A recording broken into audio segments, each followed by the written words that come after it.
Ball control is the ability to alter the natural path of the cue ball, allowing you to set up for the next shot. A variation of spin and stroke types makes it possible to place the cue ball anywhere on the table. This is achieved by striking the cue ball in different positions other than in the center. A series of key positions on the cue ball are used as guidelines for achieving the desired spin effect.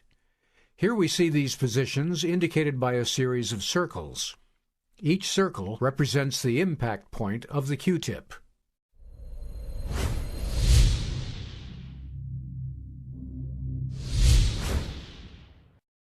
The stun shot, sometimes referred to as the stop shot, is used to eliminate any forward movement on the cue ball after it makes contact with an object ball.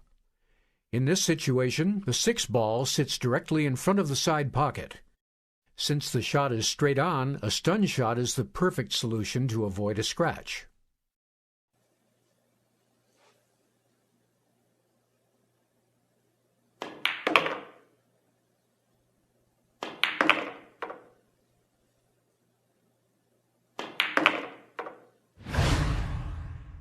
The shot is performed by striking the cue ball just below center. This causes the cue ball to slide along the table instead of rolling naturally. Upon contact with the object ball, the cue ball's sliding motion stops, leaving the ball stationary. The important thing to remember is that the cue ball needs to be sliding upon impact. This means that it cannot contain any forward or backward spin when it contacts the object ball. How far you strike the cue ball below center depends on the distance between the cue ball and the object ball. The longer the distance, the lower you'll need to strike the cue ball in order to counteract the friction of the cloth. This will ensure that the cue ball will slide farther rather than resume its natural rolling motion.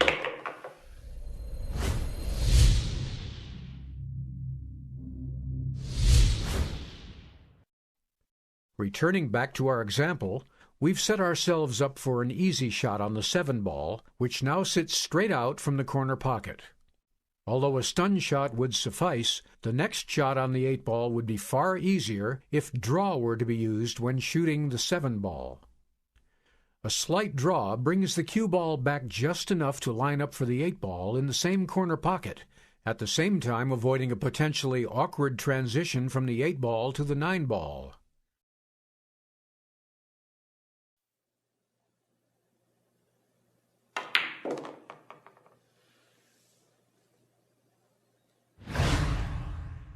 The draw shot is executed by striking the cue ball near its bottom edge.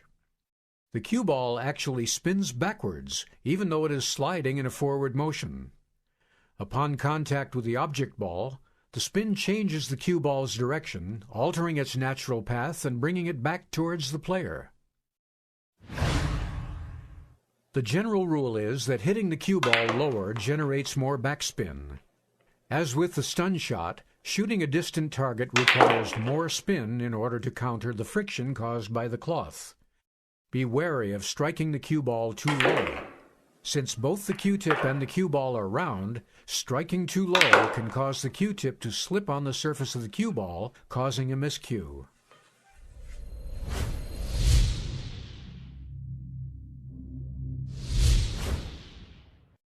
Returning back to the example, the cue ball is now placed nicely for the 8 ball. However, before pocketing the ball, this might be a good time to consider the next shot, which is the 9 ball sitting against the short rail. Ideally, we'd like to make this as easy as possible and avoid a potentially difficult cut shot on the 9 ball.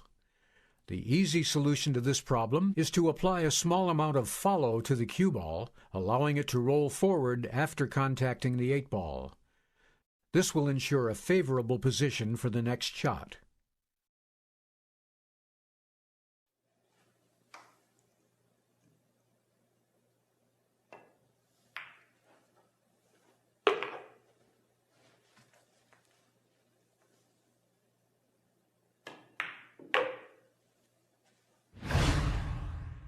The follow shot is achieved by striking the cue ball above center. The applied spin causes the cue ball to reach its natural forward roll almost immediately. Upon contact with the object ball, the forward spin is maintained. The maximum quantity of follow can be achieved by striking the ball at roughly 3/4 its height. Striking higher will not generate more spin and could result in a miscue. It is crucial to use a proper stroke when attempting any of these shots. Failure to follow through on the stroke will punch the cue ball, reducing the amount of spin. Keeping the cue stick level to the table is also vital to a proper follow-through, as it helps keep a clean contact between the cue ball and the cue tip.